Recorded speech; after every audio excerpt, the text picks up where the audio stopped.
그런 기분을 가지고 그런 눈을 가지고 간다면 어떻게 남을 죽이게 되고 또 내가 죽임을 당해야 되는 이런 세계에 올 수가 없잖아요.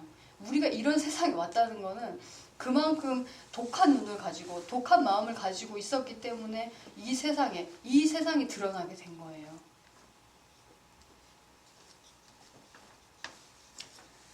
불멸에 보면 반딧불을 태우는 불과 산을 정말 다 모든 걸 다 불태워버려서 깨끗하게 만들어버리는 진짜 뜨거운 불이 있다. 이렇게 두 가지 비유가 나오잖아요. 그거는 반딧불이라는 거는 빛은 있지만 그걸 태울 수는 없잖아요. 물건을 태우거나 아니면 뭐 산을 태우거나 그럴 수가 없어요. 그거는 마치 좋은 약이 있는데도 나는 좋은 약을 알고 있어. 하지만 그걸 먹지 않는 거가 똑같아요. 아까 말씀드린 것처럼 육신은 단 한 찰나도 사라지지 않고 사라지고 있는데도 그걸 믿지 않고 내 감각을 믿고 이 육신 정말 실제하지. 이 기억이라는 것도 다 지나간 것으로 이루어졌는데 이 기억을 내가 할 수 있으니까 이게 당연히 있는 거지. 그렇게 생각해버리는 거예요. 그래서 다 사라졌다는 사실을 무시하고 그냥 다 사라졌구나. 그 사실만 알고 그 사실을 그냥 기억 속에다 자기 지식으로 넣어놓는 거예요. 근데 진짜 태울 수 있는 불은 이 육신 자체도 정말 남아있지 않기 때문에 나라고 이름 짓는 게 얼마나 무슨 일이고 또 그냥 재밌는 일이구나 이렇게 생각을 할 수 있고 또 기억이라는 것도 진짜 다 사라진 것으로 이루어졌구나. 나라고 할 게 사실은 아무것도 없었구나. 그것을 지금 사라진 기억을 보고 있는 나도 기억이 사라지는 것처럼 똑같이 그 기억이 사라지면 이 보는 나도 사라지는 거구나. 그러면 내가 지금까지 주장해왔던 내가 잘못했다는 생각도 이미 다 사라졌고 그것을 보고 있는 그 정신도 다 같이 사라져버린 거잖아요. 그러면 모든 죄가 다 사라져버리는 거예요. 왜냐하면 죄라는 거는 마음속에만 있는 거잖아요. 마음이 있을 때만 죄가 있고 또 참회를 해야 되고 그렇게 해야 되는 건데 마음 자체, 나라는 것 자체가 있지 않은 거였구나라는 걸 알고부터는 이제 맑고 투명한 기억이 계속 쌓이는 거죠. 그건 사실 쌓인다고 할 수도 없는 거잖아요. 허공을 막 갖다 모아놓는다고 허공이 쌓였다 이렇게 표현을 하지 않는 것처럼 그렇게 가볍게 흘러갈 수 있는 마음이 되는 거예요.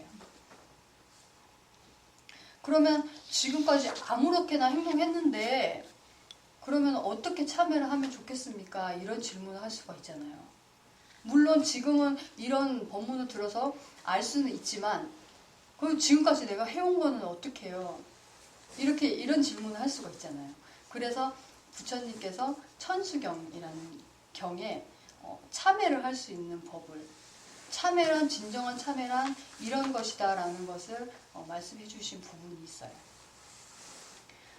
참제업장이라는 부분인데 이거는 정말 많은 분들이 외우시고 그 의미에 대해서 많이 생각해 보셨을 거예요. 근데 오늘은 조금 더 자세하게 짚고 넘어가 보도록 하겠습니다.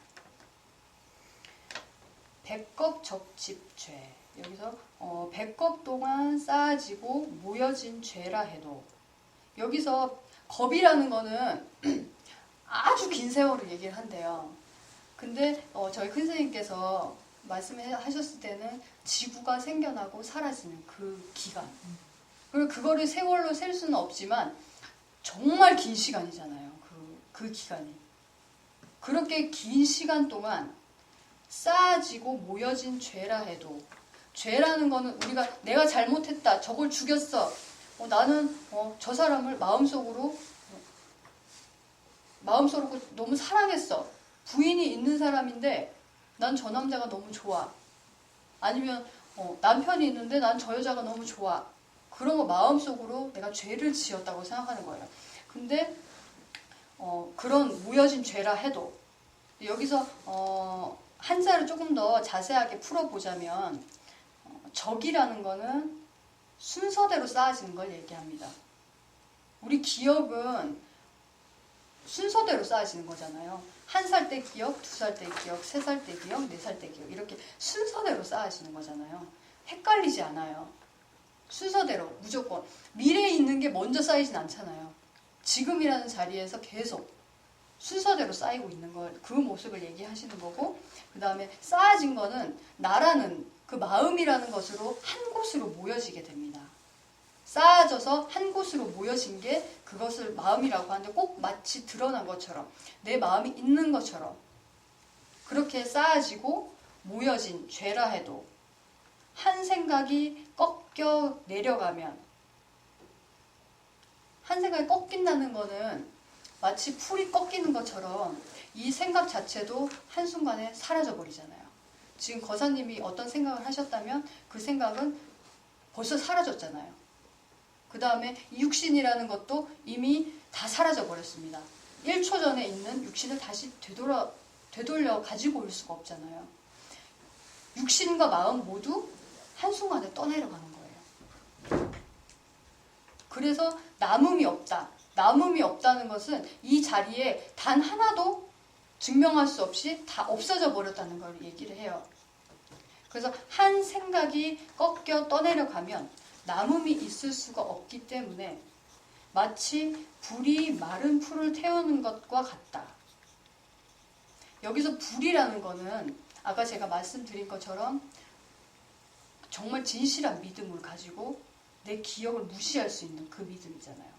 그 믿음, 그 견해, 정말 옳다고 생각할 수 있는 그 견해를 얘기하고, 마른 풀이라는 것은, 마른 거는 이미 생명이 없어진 풀을 얘기하는 거잖아요. 생명이 있을 때는 파릇파릇하지만 그것이 생명력을 잃고 그 다음에 없어져 버리면 마른 풀이 돼버리잖아요. 그 마른 풀은 아직 없어지지는 않았지만 기억 속 꼭 마치 남아있는 것처럼 느껴지는 그 기억력을 얘기를 하는 거예요. 마른 풀은. 그래서 견해가 기억을 태우는 것과 같다. 이렇게 표현할 수도 있는 거죠.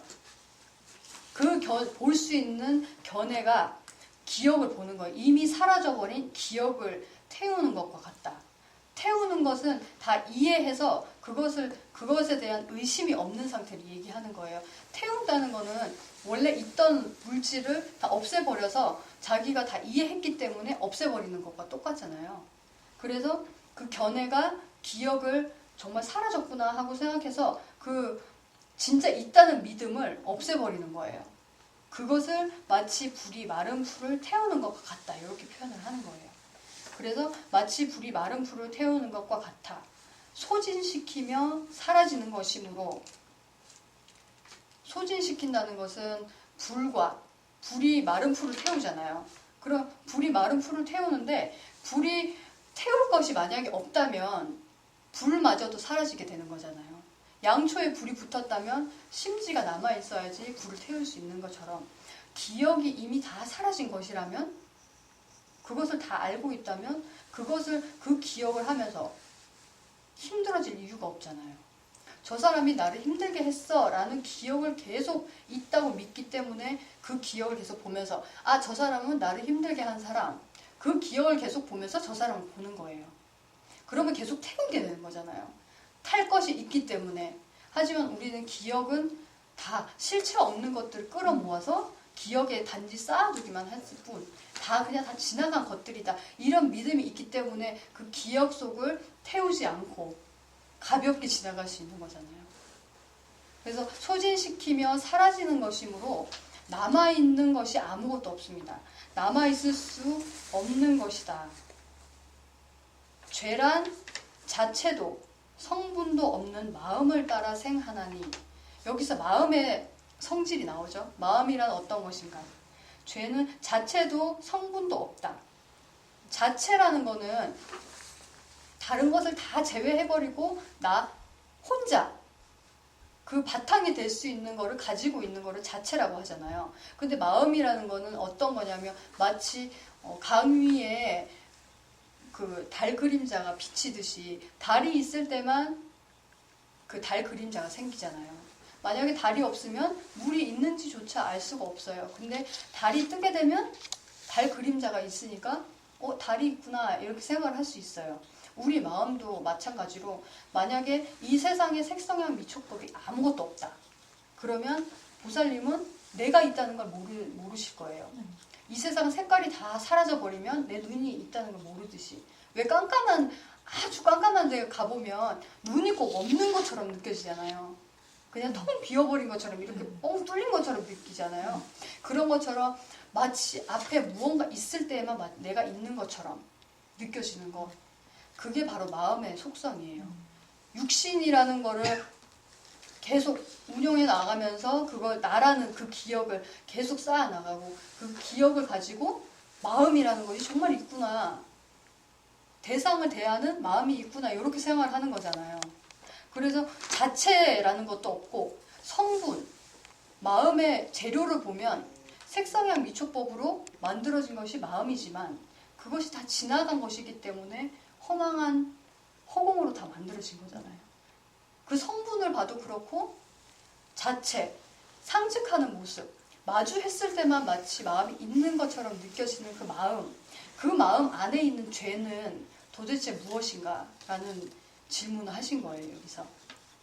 마음이라는 것이 사실은 어떤 것도 아닌 그냥 이렇게 뭔가 마주했을 때만 있는 것처럼 느껴지는 그 마음 속에 있는 죄도 똑같이 마음과 같이 허망한 것이라는 걸 알려주시는 거예요. 죄란 자체도 성분도 없는 마음을 따라 생하기 때문에 마음이 만약 사라지는 것이라면 마음이라는 거는 단 한순간도 남아있지 않고 계속 사라지는 거잖아요. 그것을 마음이라고 합니다. 사라진 것을 근거로 생겨나는 것이 또 마음이고 그것이 만약에 마음이라면 마음 속에 있는 죄라는 것도 또한 똑같다. 죄도 역시 없어지는 것이다. 여기서 마음은 사라져서 만들어진 것이지만 그 마음 자체도 벌써 사라진 것이고 그러면 죄라는 것은 마치 땅이 있어야지 우리가 서 있을 수 있는 것처럼 죄라는 것도 서 있을 수 있는 땅이 있어야 돼요. 근데 죄라는 거는 마음 위에서 피어나는 거잖아요. 마음이 있을 때만 죄라는 것도 있고 근데 마음이라는 것이 만약에 없는 것이라면 죄라는 것이 서 있을 수 있는 자리가 없기 때문에 죄가 없어지는 것이라고 표현하신 거예요. 원래 있었기 때문에 사라지는 게 아니고 아예 없어져 버리는 겁니다. 땅이 없기 때문에. 그래서 죄가 없어지고 잃어버린 거죠. 그 서 있을 수 있는 땅을 잃어버린 거예요. 죄가 없어지고 미움도 사라져서 양쪽이 모두 공해지면 마음이라는 것 자체도 있는 게 아니고 죄라는 것도 정말 내가 착각해서 착각한 그 견해 그거를 죽였다. 내가 있다. 남이 있다. 요런 견해를 죄라고 생각했구나.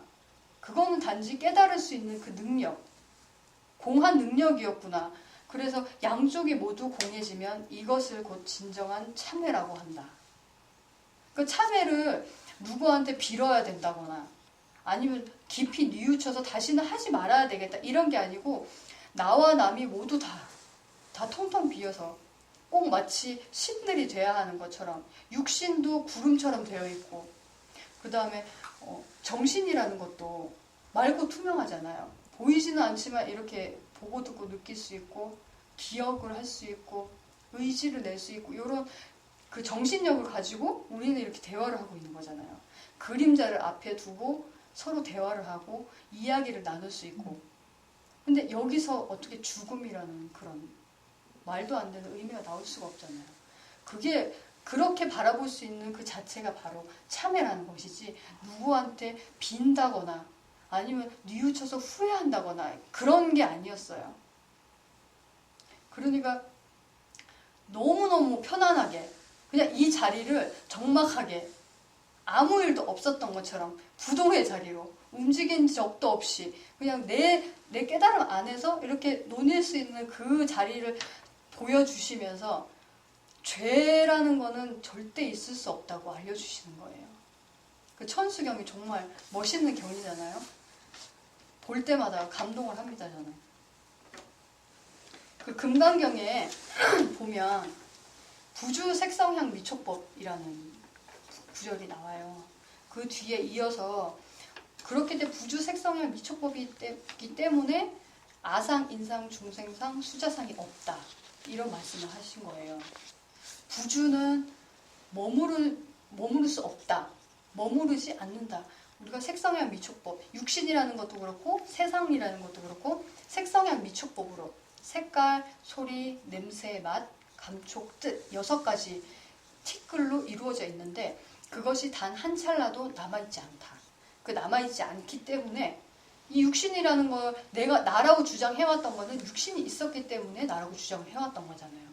근데 그것이 단 한순간도 남아있지 않은 마치 화롯불 위에 떨어지는 눈처럼 단 한순간도 지금이라는 자리에 발닿을 수 없이 그렇게 계속 사라지고 있었는데 나라고 우겼기 때문에 나라는 마음이 생기고 또 남이라는 마음이 생기고 그런 거잖아요. 근데 부주 색성향 미촉볼 말씀하시면서 그렇기 때문에 나라는 생각, 그 다음에 남이라는 생각, 중생, 모여있다는 생각, 그 다음에 살아왔다는 생각, 그 모든 것들이 다 없다. 아무것도 없었다는 것을 말씀을 해주셨어요.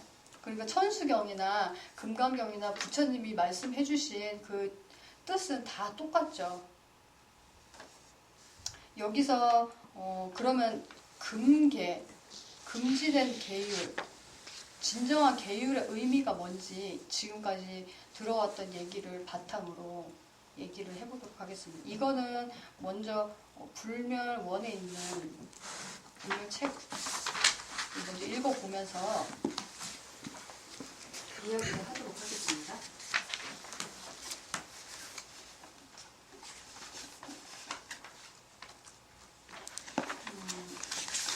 불면 30페이지에 보시면요. 4번째 줄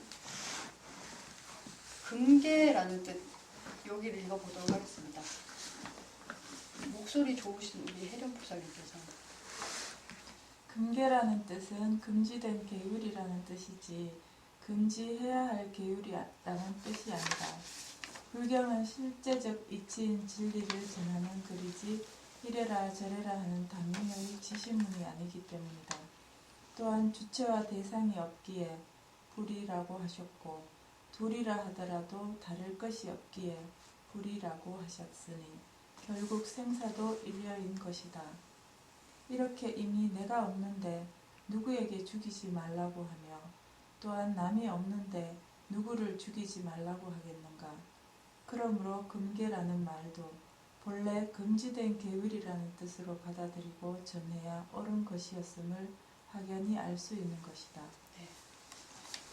이 금계라는 뜻이 바로 그런 거였어요. 아까 5계에서도 잠깐 말씀을 드렸지만 계라는 거는 이미 우리가 벗어날 수 없는 그 법칙을 얘기를 하는 거예요. 그래서 5계를 번역할 때도 살생을 원래 할 수 없는 것이 진리이고 또 훔칠 수 없는 것이 진리이고 사음을 할 수 없는 것이 진리이고 말이라는 것도 말을 지어낼 수는 있지만 허망한 말조차도 할 수 없는 것이 진리이고 절대로 취할 수 없는 것이 계율이었다. 이런 의미를 받아들일 수가 있겠죠. 그러니까 일체가 공한, 나도 공하고 남도 공해서 절대로 불이, 아까 여기서 나왔지만 둘이 아닌 거사님과 제가 이렇게 볼 수 있다는 거는 앞에 벽이 쳐져 있지 않다는 의미잖아요. 벽이 쳐져 있지 않다면 거사님의 정신과 허공과 제 정신이 하나로 붙어 있기 때문에 우리가 이렇게 대화를 하고 볼 수 있고 그렇게 되는 거죠. 그래서 불이라고 했습니다. 절대 둘이 아니다. 하지만 우리가 이렇게 남남으로 보이잖아요. 제가 거사님이 될 수 없고 거사님이 제가 될 수 없는 것처럼 그렇게 둘이 마주 보고 있기는 하지만 재료가 똑같습니다. 제가 거사님을 볼 때는 제 감각은 맑고 투명한 것이고 거사님은 저한테 색깔이 되어주는 것이고 거사님 입장에서 봤을 때는 제가 제 육신으로 색깔을 보시를 해드리는 거예요. 색깔이 그 거사님 대상이 되어서 거사님의 감각은 맑고 투명하게 되는 거예요. 그래서 맑고 투명한 정신이 둘이 이렇게 만나서 그래서 그 재질 자체는 절대로 다르지 않은 그렇기 때문에 불이 다르지 않다. 그리고 떨어져 있지 않기 때문에 하나, 불이다. 이렇게 설명을 하신 거예요. 그런 상황에서 금계라는 단어를 딱 봤을 때 금지되어 있다. 무엇을 하지 말아야 되는 게 아니라 이미 금지되어 있는 거죠. 우리는 어떤 것도 할 수 없습니다. 화롯불 위에 떨어지는 불이 그 불을 절대 태우지 못하는 것처럼 우리도 남을 죽일 수 있다고 오해를 할 수는 있지만 절대로 그걸 죽인다던가 내가 죽을 수 있다던가 그럴 수가 없는 문제잖아요. 사실의 눈에서 봤을 때, 지혜의 눈으로 봤을 때는 그런 일이 있을 수가 없는 거예요.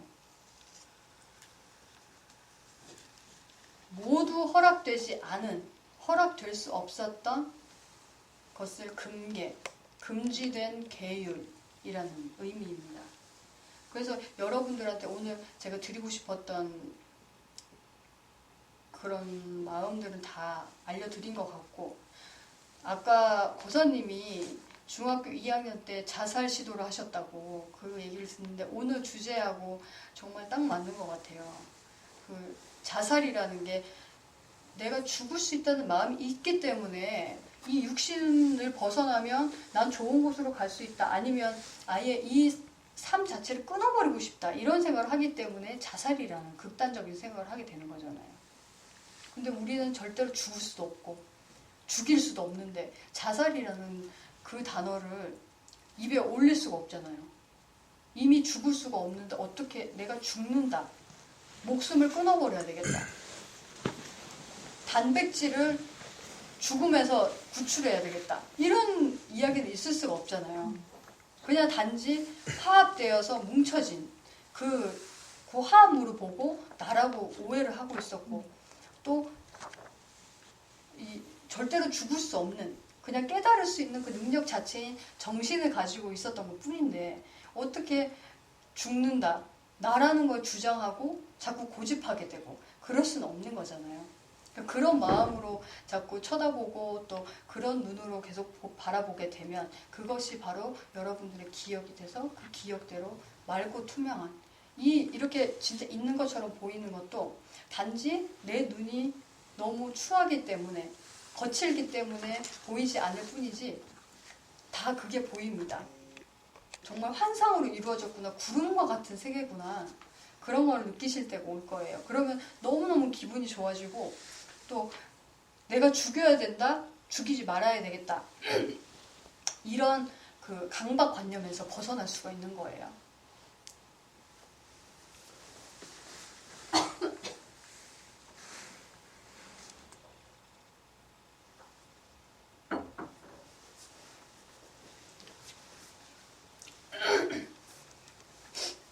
오늘 법문을 들으면서 여러분들이 정말 이 세상은 아무것도 이룰 것이 없는 나라는 것도 사실 있는 게 아니었는데 마치 인형을 가지고 노는 것처럼 이 육신을 가지고 놀듯이 가벼운 마음으로 그렇게 지금이라는 꿈을 계속 흘러갈 수 있는 마음이 되셨으면 좋겠습니다.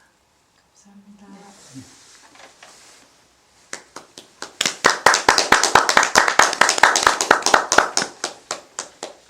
선생님 질문 있습니다. 네? 혹시 질문 안 받으시나요 오늘? 아, 질문. 네, 질문. 그게 질문이세요? 네. 질문 받겠습니다.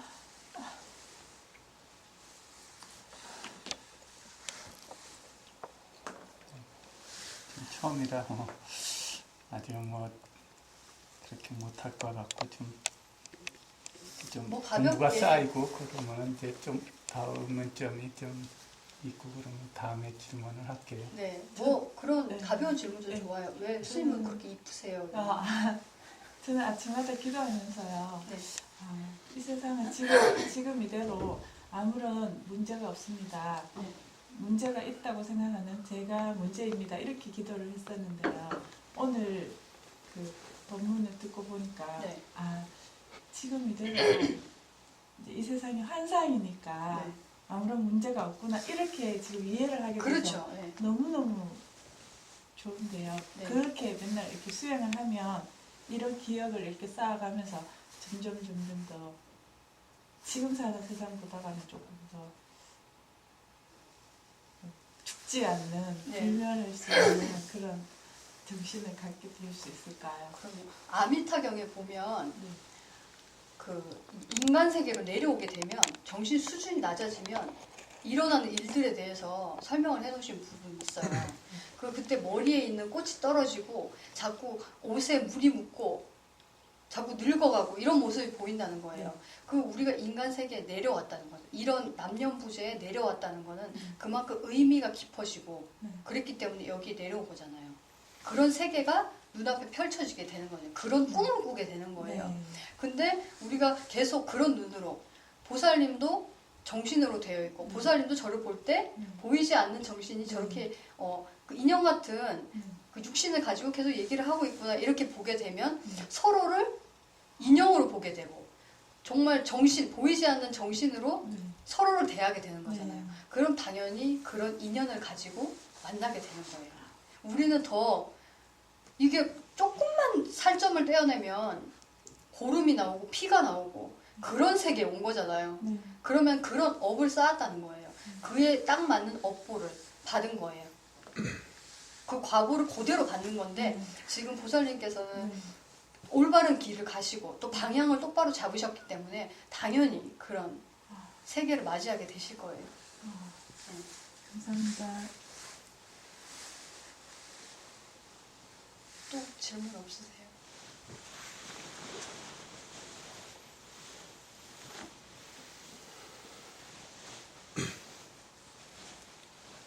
뭐 없으시면 스님은 뭐 없으세요? 저요? 예, 없습니다. 잘 들었습니다. 선생님. 예, 잘 들었습니다. 고생하셨습니다. 예. 수고하셨습니다.